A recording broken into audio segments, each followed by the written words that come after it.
जय हिंद। चलिए इस वीडियो में हम समझते हैं कि जीडीपी क्या होता है और जीडीपी को कैसे निकाला जाता है और कैसे पता चलता है कि किसकी जीडीपी कितनी % बढ़ रही है और इंडिया जीडीपी के मामले में कहां पर खड़ा है। और जीडीपी के बाद आता है एनडीपी भी आती है, जीएनपी आता है, एनएनपी आता है। ये सब चीज़ें क्या होती हैं और इकोनॉमिक्स पर इसका क्या प्रभाव पड़ता है और चाइना जो है वो जीडीपी में कितने नंबर पर और इंडिया जीडीपी में कितने नंबर पर। अगर हम जीडीपी की बात करें तो हम लोग 6वें 7वें नंबर पर आते हैं, लेकिन पीपीपी के मामले पे हम तीसरे नंबर पर चले जाते हैं। तो इसमें क्या अंतर है इसे समझते हैं हम लोग। पहले तो आप जीडीपी की परिभाषा समझिए। जीडीपी में 4 चीजों का ही ध्यान रखा जाता है। सबसे पहला होता है राजनीतिक सीमा, यानी आपको अपने सीमा में रह के ही आपको जीडीपी निकालना है। जैसे कोई चीज अगर राजस्थान में बन रही है तो उसे आप मध्य प्रदेश के जीडीपी में शामिल नहीं कर सकते हैं, वो राजस्थान के ही जीडीपी में जाएगी। वैसे ही अगर कोई चीज इंडिया में बन रही है तो उसे आप चाइना की जीडीपी में नहीं शामिल कर सकते हैं। जैसे चाइना की कोई कंपनी, मान लीजिए क्यूकी नाम की एक कंपनी है क्यू, तो वो इंडिया में आके घड़ी बना रही है, सपोज की यहाँ पे, तो वो घड़ी इंडिया में बन रहा है, भले चाइना की कंपनी बना रही है, तो वो इंडिया की जीडीपी में आएगा। तो जो भी जीडीपी होती है वो एक राजनीतिक सीमा के अंडर में ही आती है जीडीपी, और 1 साल के लिए अमूमन जीडीपी को निकाला जाता है। इसमें 2 जगह आदमी फंसता है, वस्तु एवं सेवाओं को शामिल किया जाता है और उनका अंतिम मूल्य शामिल किया जाता है। तो सबसे पहले हम अंतिम मूल्य समझते हैं, किसी चीज के अंतिम मूल्य क्या होता है, फिर वस्तु और सेवा समझेंगे, फिर राजनीतिक सीमा समझेंगे। अंतिम मूल्य उसे कहते हैं, ये लास्ट कॉस्ट जो होता है, लास्ट प्राइस, जो जिसका हम पैसे देते हैं। कोई भी चीज कई कंपोनेंट से मिलकर बनी होती है, जिसे हम पहली, दूसरी या तीसरी चीज कहते हैं, लेकिन लास्ट जिसका हम पेमेंट देते हैं उसे हम अंतिम मूल्य कहते हैं। जैसे आप कोई लैपटॉप खरीदते हैं तो लैपटॉप ऐसे थोड़ी हो जाता है। इस लैपटॉप के अंदर सबसे मेन चीज जो होता है, इसका प्रोसेसर होता है, कितना फास्ट काम करेगा। अब ज्यादातर लैपटॉप्स में आपको इंटेल कंपनी का एक प्रोसेसर मिलेगा। तो आप बताइए, क्या आप प्रोसेसर खरीदने जाते हैं? आप तो लैपटॉप या कंप्यूटर खरीदने जाते हैं, लेकिन उसमें प्रोसेसर है, तो ये पहली वस्तु है। अब इसमें आपको विंडोज सॉफ्टवेयर मिलेगा। अब विंडोज किसका है? ये माइक्रोसॉफ्ट कंपनी का है। प्रोसेसर इंटेल कंपनी का है और लैपटॉप आपका मान लीजिए डेल कंपनी का है। तो आप जाते हैं खरीदने, तो आप इसका फाइनल पेमेंट देते हैं, अंतिम वस्तु का। डेल ये थोड़ी कहती कि भैया तुम 10,000 प्रोसेसर का दे दो, 2,000 विंडोज का दे दो, अब बाकी हमको दे दो। वो सारा का सारा चीज इसमें इंक्लूड रहता है। इसी को हम कहते हैं अंतिम वस्तु। तो ये हो गया पहली, ये हो गया दूसरी, ये हो गया अंतिम। इसको और एग्जांपल में समझिए कि कोई भी बिल्डिंग वगैरह बनता है तो उसमें ईंटा लगता है, सीमेंट लगती है, मजदूरी लगती है, छड़ लगता है, बहुत सी चीजें लगता है। इन सब को मिलाकर एक बिल्डिंग बनती है। आप कोई बिल्डिंग या फ्लैट खरीदने जाते हैं तो आपसे लास्ट कॉस्ट बताया जाता है, अंतिम मूल्य बोला जाता है कि इतना हमको, मान लीजिए कि 50 लाख का हमको एक घर ये है, इसका रेट। इसमें अलग अलग वस्तु का रेट शामिल नहीं होता। वो थोड़ी कहेगा कि इसमें 2 लाख का ईंटा लगा है, आप कहिएगा भाई साहब थोड़ा 2 लाख कम कर दिए, तो कहेगा ठीक है ईंटा निकाल देते हैं, बाकी बिल्डिंग तुम्हारी हो जाएगी, सीमेंट निकाल देते हैं। ये सब नहीं होता है, उसमें हर एक चीज को इंक्लूड किया जाता है। तो हमेशा जो जीडीपी काउंट किया जाता है वो अंतिम वस्तु पर काउंट किया जाता है। जैसे आप एकदम छोटा एग्जाम्पल समझिए कि समोसा, तो समोसा में ना आपका उसमें आलू का चोखा भरेगा, उसमें कुछ मसाला वगैरह डालेगा, मैदा में उसको लपेटेगा, फिर तेल में फ्राई करेगा, तब ना समोसा होगा। समोसा जाते हैं खरीदने तो क्या कहता है कि 1 रुपया मैदा का, 2 रुपया आलू का, 8 आना तेल का, उसमें जो चटनी दिए उसका, मिर्चा उसका, ये सब अलग अलग काउंट करता है। कभी नहीं करेगा आपसे 7-8 रुपया लेगा, कहेगा कि भैया ये एक समोसा का अंतिम मूल्य है। तो कभी भी हम पेमेंट किसके बदले देते हैं? क्या पहली वस्तु का पेमेंट देते हैं? ना दूसरी वस्तु का देते हैं। हम पेमेंट देते हैं अंतिम वस्तु का पेमेंट देते हैं। कहीं भी हमको पेमेंट करना होता है अंतिम वस्तु का।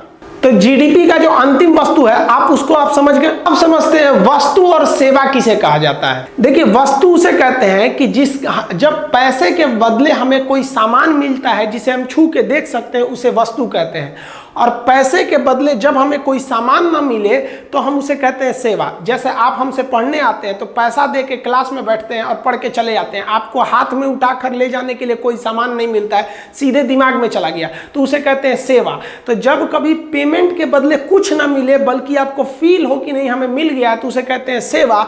और अगर सामान मिल गया तो उसे हम क्या कहते हैं? वस्तु। जैसे आप होटल में खाना खाने जाते हैं तो जो मैनेजर को पैसे देते हैं वो आप पैसे उस वस्तु के बदले दिए जो उसने आपको खाने के लिए दिया, लेकिन जो वेटर को टिप देते हैं 10-20 रुपए, वो क्या है? वो सेवा के बदले दिए कि वेटर आपको ले आके रखा, नहीं तो खुद जाके आपको ले आना पड़ता। तो वो हो गई आपकी सेवा।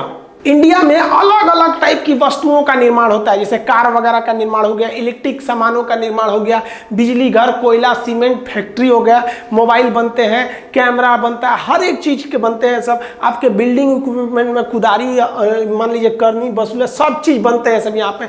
ये जितनी चीजें बन रही है, जैसे हॉस्पिटल इक्विपमेंट हो गया, उसका ऑक्सीजन सिलेंडर बनेगा, आपका बेड बनता है, वेंटिलेटर बनता है, लाइट्स बनते हैं, ये आपका जो खेती के इक्विपमेंट होते हैं ये भी कहीं ना कहीं फैक्ट्री में बन रहे होते हैं सब। ये दूध बन रहा होता है, कोल्ड ड्रिंक, पेप्सी, ये सब जितनी चीजें हैं ये सब क्या है सब भाई, ये गुड्स है, सब सामान है जिसका उत्पादन इंडिया में हो रहा है।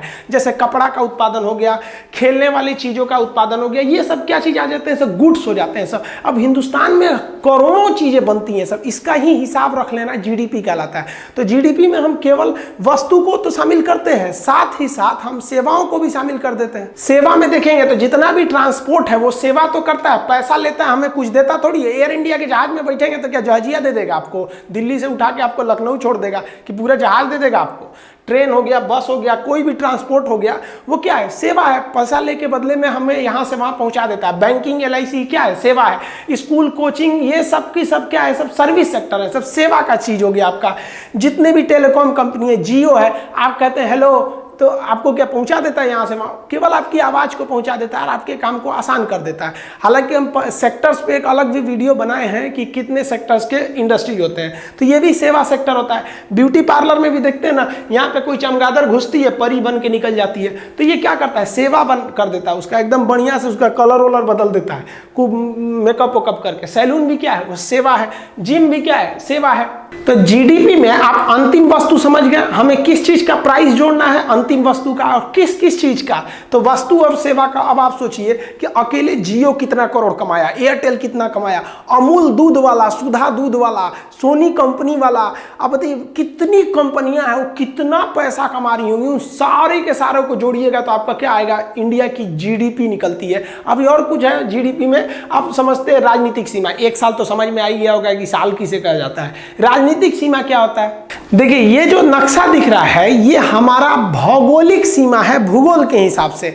लेकिन इकोनॉमिक्स इस भूगोल के सीमा से भी बड़े सीमा को मानता है, वो कहता है हमको पॉलिटिकली बाउंड्री चाहिए, राजनीतिक सीमा।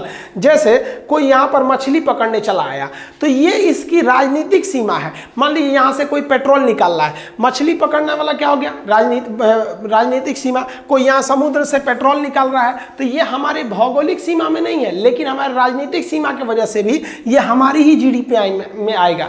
अब जैसे एयर इंडिया का जहाज है, अब वो इंडिया से गया, किसी को दुबई छोड़ के आया, तो इंडिया तो क्रॉस करके दुबई चला गया, तो आप कहेंगे कि आप बताए थे सर जीडीपी में हमारी अपनी सीमा होनी चाहिए। तो भौगोलिक सीमा नहीं, राजनीतिक सीमा। वो भले दुबई गया है, दिल्ली से गया है दुबई, लेकिन उस पर राजनीतिक रूप से भारत का अधिकार है। तो एयर इंडिया की सारी इनकम किस में आ जाएगी, जीडीपी में। हमारे जो दूतावास है, जैसे मान लीजिए पाकिस्तान में है, इंग्लैंड में, वो दूतावास, और वो दूतावास वहां पर किसी का काम करता है। जैसे मान लीजिए किसी का पासपोर्ट खत्म हो गया तो वहां पे फीस देगा ना कि भैया मेरा पासपोर्ट का डेट खत्म हो गया, आप बना दीजिए। तो वो जो फीस होती है एम्बेसी की, दूतावास की, वो हमारे भौगोलिक सीमा में नहीं है, लेकिन राजनीतिक सीमा में वो भी चली आती है। तो ये चारों चीज अगर याद हो गया तब हम आगे बढ़ते हैं जीडीपी समझाने के लिए। ये तो बेसिक चीज हो गया। तो जीडीपी में क्या रखते हैं, राजनीतिक सीमा के अंतर्गत एक साल में उत्पादित होने वाली सभी गुड्स यानी वस्तु एवं सर्विस यानी सेवाओं का अंतिम मूल्य को आप शामिल कर लेते हैं तो उसी को जीडीपी कहते हैं। मोदी जी ने कहा है ना कि हमें अपनी जीडीपी को 5 ट्रिलियन बनाना है। हालांकि अभी हम लोग 2.8 मतलब लगभग 3 ट्रिलियन पे हम लोग हैं, हमें जाना कहाँ है, 5 ट्रिलियन पर जाना है। अब जीडीपी का फुल फॉर्म होता है ग्रॉस डोमेस्टिक प्रोडक्ट। ग्रॉस का मतलब होता है सकल, सकल का मतलब है टोटल, टोटल मतलब समझ गए आगे, टोटल कितना आपने उत्पादित किया। तो ग्रॉस डोमेस्टिक मतलब अपने घर में यानी अपने देश अपनी सीमा के अंतर्गत आपने कितना उत्पादन किया, इसी को कहते हैं सकल घरेलू उत्पाद। यानी टोटल आपके घर में कितना उत्पादन हुआ उसी को हम क्या कहेंगे, जीडीपी। सपोज कर लीजिए ये हमारा इंडिया है, एक रफली हम ऐसे समझा दिए। यहाँ पर हमारी इंडिया की कई कंपनियां मिलकर, हम एक ही कंपनी को अभी कंसीडर करते हैं ताकि कैलकुलेशन में आसान हो। टाटा कंपनी ने मान लिया कि 100 रुपये का माल बनाया यहाँ पर, और एलजी कंपनी जो विदेश की कंपनी है, इसने यहाँ पर 50 रुपये का माल बनाया, तो हमारी जो जीडीपी हो गई वो कितनी हो गई, 150 रुपये हो गई। और मान लिया कि इंडिया का एक आदमी है जिसका नाम है रमेश, ये रमेश नाम का व्यक्ति सऊदी अरब में काम करने गया है, वहां जाके ये 10 रुपया कमा लिया। तो आप कहेंगे कि सर जीडीपी कितनी हुई, तो देखिए जीडीपी में हम अपनी सीमा के बाहर नहीं जाते हैं, तो हमारी जो जीडीपी हो गई ग्रॉस डोमेस्टिक प्रोडक्ट, यहाँ डोमेस्टिक शब्द ध्यान दीजिएगा कि घरेलू उत्पाद हमारे घर में कितना हुआ है, तो ये घरेलू उत्पाद कितना हो जाएगा, जीडीपी हमारा 50 और ये 100 150 हो जाएगा। जबकि रमेश की आय को हम नहीं शामिल करेंगे क्योंकि वह सीमा के बाहर चला गया। भले हमारा है तो क्या हुआ, हमारी सीमा के बाहर गया, हम उसे शामिल नहीं करते हैं। तो जीडीपी जो होता है ये अच्छा भी है और ख़राब भी है। जीडीपी से हमें ये पता चलता है कि हमारे यहाँ किसी चीज़ का उत्पादन कितना हो रहा है। अगर जीडीपी ज़्यादा है तो आपके यहाँ उत्पादन ज़्यादा हो रहा है, इसका मतलब आपके यहाँ लोगों को रोजगार ज़्यादा मिलेगा और सरकार को टैक्स ज़्यादा मिलेगा। और विदेशी कंपनियाँ भी इसको अच्छा मानती है कि उत्पादन ज़्यादा हो रहा है, इसका मतलब वहाँ उत्पादन करने की क्षमता ज़्यादा है, तभी तो उत्पादन ज्यादा हो रहा है। क्या रेगिस्तान में कभी बागीचे का उत्पादन हो सकता है? नहीं हो सकता है। जहां हरी भरी फसल उग रही है मतलब वहां की जमीन अच्छी है। तो जीडीपी अच्छा मतलब आपका देश अच्छा, और जीडीपी चौपट मतलब आपका देश का चौपट होना फिक्स है। लेकिन जीडीपी का मतलब ये हरगिज नहीं कि ये सारा का सारा पैसा आपको आने वाला है। ये अलग बात है कि एलजी कंपनी हमें रोजगार देगी, एलजी कंपनी भारत सरकार को टैक्स देगी, लेकिन एलजी कंपनी अपना टोटल मुनाफा अपने देश में लेके जाएगी। और ये रमेश जो है ये 10 रुपया भले भारत के बाहर कमा रहा है, लेकिन ये भारत को भेजेगा। तो जीडीपी जो है वो ग्रॉस यानी टोटल डोमेस्टिक प्रोडक्ट को दिखा रहा है, आपके घरेलू उत्पाद को दिखा रहा है, लेकिन ये आपके अपने प्रोडक्ट को नहीं दिखा रहा होता है। लेकिन अगर हम आपको कह दें कि ये जीडीपी आपके नेशनल प्रोडक्ट है, आपका राष्ट्रीय उत्पाद है, तो गलत है। ये राष्ट्रीय उत्पाद नहीं है, ये हमारे घरेलू एरिया में उत्पादित हो रहा है, लेकिन 100% ये हमारा नहीं है। इससे यही दिखता है कि सरकार को टैक्स ज़्यादा मिलेगा, रोजगार होगा और उस देश का उत्पादन क्षमता बढ़ेगा। इसे देखकर विदेशी कंपनियां भारत में आएंगी। तो अब बात कर लेते हैं उस पैसे का जो भारत के काम में आने वाला है, यानी जो हमारे राष्ट्र का पैसा है, नेशनल इनकम है, तो उसे कहते हैं ग्रॉस। देखिए मैथ में टोटल चीज़ों को हम टोटल कहते हैं, लेकिन इकोनॉमिक्स में हम टोटल ना करके ग्रॉस कहते हैं। तो ग्रॉस नेशनल प्रोडक्ट, सकल राष्ट्रीय उत्पाद, देखिए वो घरेलू था यानी हमारे घर में हो रहा था, और ये हमारे राष्ट्र का पैसा है, तो इसलिए इसको हम शॉर्टकट में जीएनपी कहते हैं। अब आप ही से कहते हैं जीएनपी यानी राष्ट्र का पैसा कैसे निकालेंगे? आप इस जीडीपी में से यानी जो इस बाउंड्री के अंदर है, इसमें से आप ये विदेशी वाला पैसा निकाल दीजिए और ये जो बाहर है रमेश इसको जोड़ दीजिए, तो ये क्या बन जाएगा? आपका जीएनपी बन जाएगा। तो हम ये लिख सकते हैं कि जीएनपी बराबर जो जीडीपी है, इसी जीडीपी में हम रमेश के पैसे को जोड़ दें और ये एलजी का पैसा घटा दें, तो हमें क्या मिल जाएगा? जीएनपी मिल जाएगा। तो इसी को कहते हैं प्लस एक्स माइनस वाई। यहाँ हम x किसको मान लिए हैं? रमेश के पैसा को x मान लिए हैं, और जो एलजी का पैसा उसे हम y मान लिए हैं। तो इसे को कहते हैं हम जीएनपी। यहाँ जीएनपी कितना हो गया भाई? तो आप देखिए जीडीपी यहाँ पर ये 100 रुपया हमारा क्या है? टाटा का, इंडिया का ही, और रमेश वाला 10 जोड़ दीजिए, 110 हमारा क्या हो जाएगा? जीएनपी। तो एक आप डायरेक्ट निकाल सकते हैं कि एक अपना देख लीजिए, एक बाहर वाला देख लीजिए। और नहीं, अगर आप फॉर्मूला के हिसाब से निकालेंगे तो पहले जीडीपी निकालिए, फिर इसमें रमेश वाला जोड़ के इसको घटाइए, आंसर तो सेम आने वाला है। तो यहाँ देखिए आपको यहाँ लिख देते हैं जीडीपी कितना आया है? 150। अब इसमें प्लस करते हैं रमेश का इनकम, रमेश का इनकम यानी एक्स 10 रुपया है, माइनस करते हैं हम यहाँ एलजी का कितना है? 50। तो ये हो गया आपका 160 माइनस 50 कितना आ गया? 110। तो ये 110 रुपया हमारा जीएनपी हो गया। अब आप बताइए, हमारा जीडीपी ज्यादा दिख रहा था, लेकिन जो हमारे काम लायक था जीएनपी वो तो कम हो गया। तो अमूमन जो देखा जाता है वो जीडीपी बड़ा होता है और जीएनपी छोटा होता है। लेकिन एक अर्थव्यवस्था होती है, एक इकोनॉमी होती है जिसे कहते हैं क्लोज्ड इकोनॉमी। क्लोज्ड इकोनॉमी को हम कहते हैं बंद अर्थव्यवस्था। उसमें ना आयात हो सकता है ना निर्यात हो सकता है। तो जब आयात नहीं होगा, निर्यात नहीं होगा, तो इस फॉर्मूला के हिसाब से देखिए ना एक्स और वाई ये दोनों नहीं रहेंगे तो उस कंडीशन में जीडीपी और जीएनपी क्या हो जाएंगे, बराबर हो जाएंगे। एक और कंडीशन है जीडीपी और जीएनपी के बराबर होने का, वो क्या है कि जितनी मात्रा में मान लीजिए एलजी ने कमाया उतनी ही मात्रा में अगर सुरेश भी कमा ले तो भी जीडीपी जीएनपी के बराबर हो जाएगा। यानी बंद अर्थव्यवस्था में या निर्यात और आयात यानी एक्सपोर्ट इंपोर्ट बराबर हो जाने की स्थिति में जीएनपी और एनएनपी बराबर हो जाते हैं। अभी जो कंडीशन देख रहे हैं इसमें जीडीपी ज्यादा है और जीएनपी कम है, इसका मतलब है कि विदेश वाला आपके यहाँ घुस के ज्यादा कमा ले रहा है। देखिए अगर जीएनपी घट गया तो इसका मतलब ये हुआ कि विदेश वाला आपके यहाँ से कमा के ज्यादा चला गया, इसलिए जीएनपी घट गया है। जीएनपी को ज्यादा रहना चाहिए अगर आपको ज्यादा फायदा चाहिए तब, लेकिन ऐसा नहीं है, जीडीपी से भी फायदा होता है हम लोग को टैक्स जो मिल जाते होते हैं। तो जीडीपी और जीएनपी आप समझ में आ गया।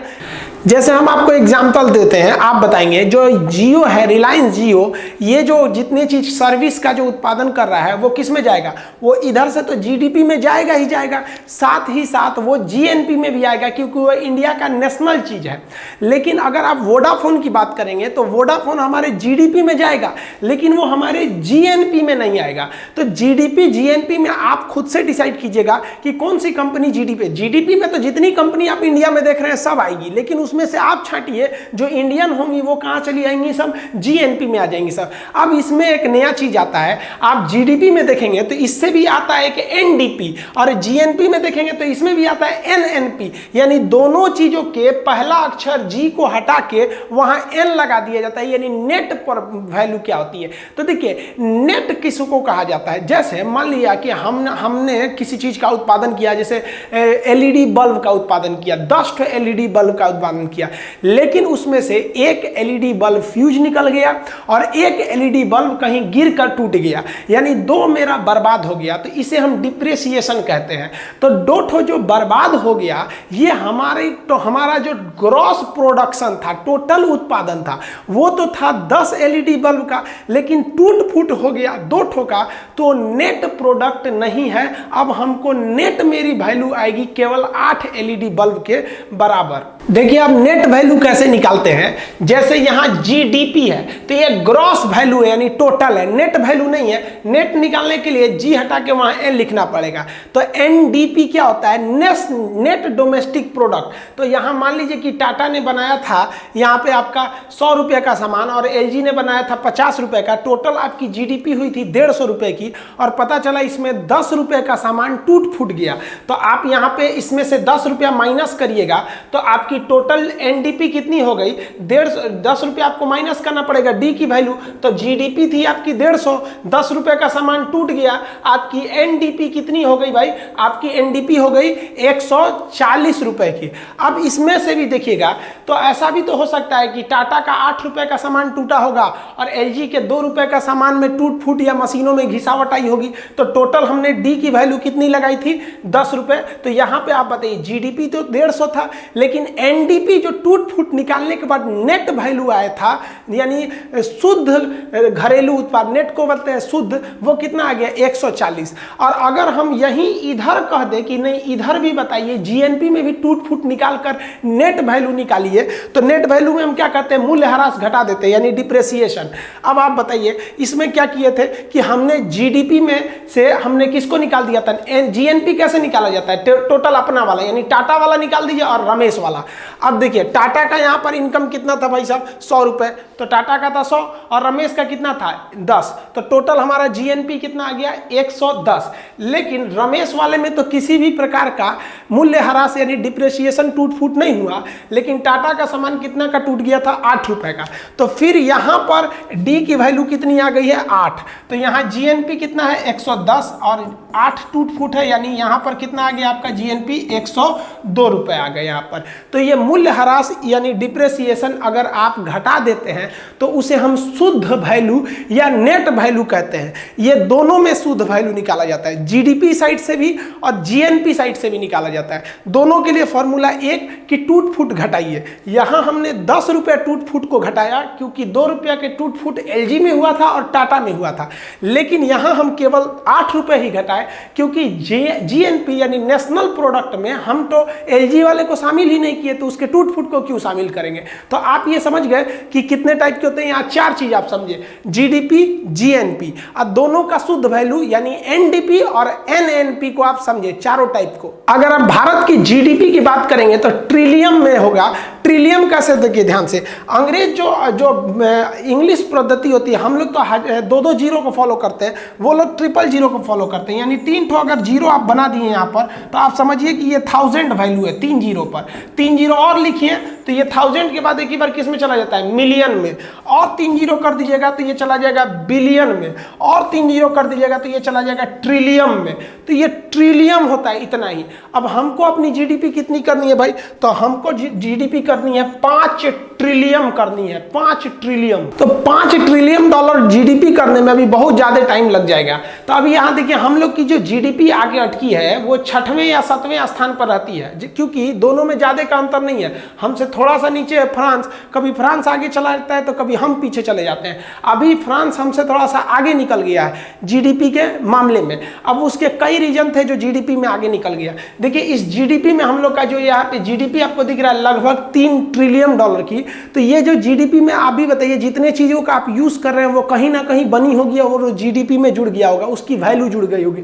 अगर अभी ये बात करेंगे तो हम जिस बोर्ड पर पढ़ा रहे हैं ये भी उत्पादन हुआ होगा, ये भी जीडीपी में आया है। कैमरा भी जीडीपी में, हमारा कपड़ा भी जीडीपी, माइक भी जीडीपी में, हर चीज तो जीडीपी में जुड़ा होगा ना कहीं से। हर चीज जीडीपी में जुड़ा होता है। हम मुंह धुल रहे हैं जो फेस वॉश से, वो भी तो जीडीपी में आएगा। तो वो सबको जोड़े हुए तो इतना आया होगा। हमारी जो जीडीपी थी वो 5वें नंबर पे पहुंच गई थी, एकदम समझिए ब्रिटेन को पीछे करते हुए। लेकिन कुछ गलत स्टेप हो गया, किस वजह से, कि हम लोगों ने जो नोटबंदी किया, तो वो नोटबंदी का जो एक सपना था कि हम लोग बहुत ज़्यादा करप्शन कम हो जाएगा, काला धन आ जाएगा, वो पूरा नहीं हो पाया।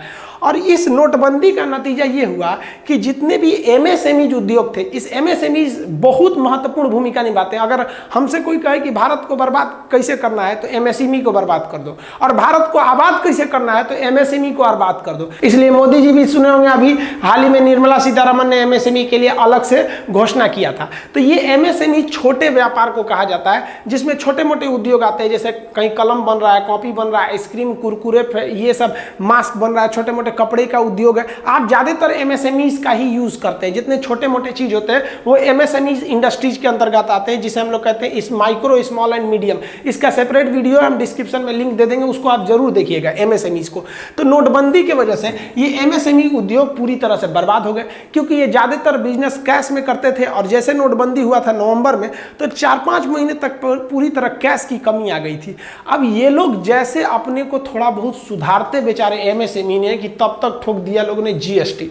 और जीएसटी की जो 4 प्रकार है, सीजीएसटी, एसजीएसटी, यूटीजीएसटी और आईजीएसटी, ये अभी भी गवर्नमेंट अच्छे से समझाई ही नहीं है। और गवर्नमेंट जिन्हें समझाने के लिए भेजती है, पता नहीं कैसे कैसे टीचर भेज देती है कि जीएसटी नहीं समझा पाते। मामूली चीज है जीएसटी, हमारे हिसाब से 15 मिनट में जीएसटी उसको भी समझ में आ जाएगा जो 80 साल की उम्र का है और जीवन में कभी स्कूल नहीं गया है। तो वो जीएसटी एकदम नॉर्मल चीज है, समझाने का तरीका होना चाहिए। तो जीडीपी का हम आपको, जैसे जीडीपी खत्म होगा हम आपको जीएसटी के बारे में बताएंगे। तो एमएसएमई तो नोटबंदी का मार झेल ही रहे थे, तब तक जीएसटी आ गया, उनकी और कमर तोड़ के रख दिया। इस वजह से हमारा बहुत बड़ा उद्योग गिर गया और हमारी जीडीपी धड़धड़ाते गई। और ऑटोमोबाइल सेक्टर में तो गवर्नमेंट ने थोड़ी सी लापरवाही कर दी, तो हमारा ऑटोमोबाइल सेक्टर गिर गया। एक्चुअली जो था, इंजन की जो कैटेगरी होती है, जैसे BS4 के बाद एक ही बार BS6 आ रहा है। BS का मतलब होता है भारत स्टेज। तो जितनी भी स्टेज आगे बढ़ते हैं तो उस इंजन से धुआं बहुत कम निकलता है, वो बहुत अच्छे क्वालिटी के इंजन होते हैं। जैसे BS3 में ज्यादा धुआं निकलता था, BS4 में कम निकलता है, BS6 में और कम निकलेगा। तो गवर्नमेंट ने पहले ही अनाउंस कर दिया कि हम BS6 लाने वाले हैं। तो लोग ना कार खरीदना ही छोड़ दिए, कहें कि अब एक ही बार BS4 क्या खरीदेंगे, BS6 खरीदेंगे। उस पे से गवर्नमेंट ने भी अनाउंस कर दिया था 2 साल पहले कि हम क्या है, इलेक्ट्रिक कार को ले आने वाले हैं। तो लोग ने इंतजार करने लगा, छोड़ो यार डीजल पेट्रोल वाला, इलेक्ट्रिक वाला ही लेंगे। भाई आपको लाना है, आप अचानक लाइएगा ना, पहले ही हल्ला क्यों कर देते हैं, इनका रोजगार चला जाता है। तो हमारा जो ऑटोमोबाइल सेक्टर था वो बैठ गया। और ऑटोमोबाइल सेक्टर बैठेगा, उत्पादन रुकेगा, तो उत्पादन की ही तो गणना क्या कहलाती है, सकल घरेलू घरेलू उत्पाद, ग्रॉस डोमेस्टिक प्रोडक्ट, प्रोडक्शन रुकेगा तो प्रोडक्ट रुक जाएगा, तो आपकी जीडीपी गिर जाएगी। तो 2-4 वजह से जीडीपी गिर गई। दूसरा, हमारी जो करेंसी है फ्लॉट करती रहती है, एकदम फ्लॉटिंग करेंसी है, जबकि इंडिया की जो करेंसी होनी चाहिए उसे क्रॉलिंग पे करना चाहिए था, वरना डॉलर और रुपया इतना ज़्यादा फ्लक्चुएट होता है जिस वजह से हमारी जीडीपी पे भी बहुत ज़्यादा इफेक्ट पड़ता है। ये तो आप समझे कि जीडीपी होता क्या है, लेकिन जीडीपी को निकाला कैसे जाता है। तो आप जीडीपी को निकालने का तरीका देखेंगे तो 5 तरीका मिलेगा आपको। एक हो गया आपका कि नॉमिनल जीडीपी क्या होती है, फिर रियल जीडीपी क्या होती है, तो ये हो गया आपका 2 तरीका। अब रियल जीडीपी के बाद आपको एक पीपीपी जीडीपी मिलेगी। अगर आप पीपीपी जीडीपी की बात करेंगे, परचेजिंग पावर पैरिटी, तो हम तीसरे नंबर पे चले जाते हैं। अब उसके बाद जीडीपी को मार्केट प्राइस पे निकालना है कि फैक्टर कॉस्ट पर निकालना है, ये जीडीपी होती है। और इन सब में सबसे बड़ा वैल्यू कर देता है आपका, अगर आप पीपीपी को कंसीडर करेंगे तो इंडिया की करेंसी और डॉलर की करेंसी में क्या मतलब रिलेशन है। हमने फ्री फ्लोटिंग पर छोड़ दिया है, जबकि वियतनाम की तरह अगर हम लोग क्रॉलिंग पे करते तो हम लोग भी चाइना की तरह आज हम मैन्युफैक्चरिंग हब हो सकते थे। तो ये कैसे डॉलर और रुपया को कैसे बैलेंस करना होता है, क्यों है आगे पीछे घट जाता है, सेंसेक्स और निफ्टी शेयर बाजार कैसे घट बढ़ जाते हैं, तो ये जीडीपी का जो निकालने की 5 तरीके हैं ये भी समझना है। तो अभी आप समझ गए कि जीडीपी क्या है और जीएनपी क्या है और एनडीपी और एनएनपी क्या है। नेक्स्ट वीडियो में हम इन सब चीजों के बारे में समझा देंगे। तब तक के लिए जय हिंद।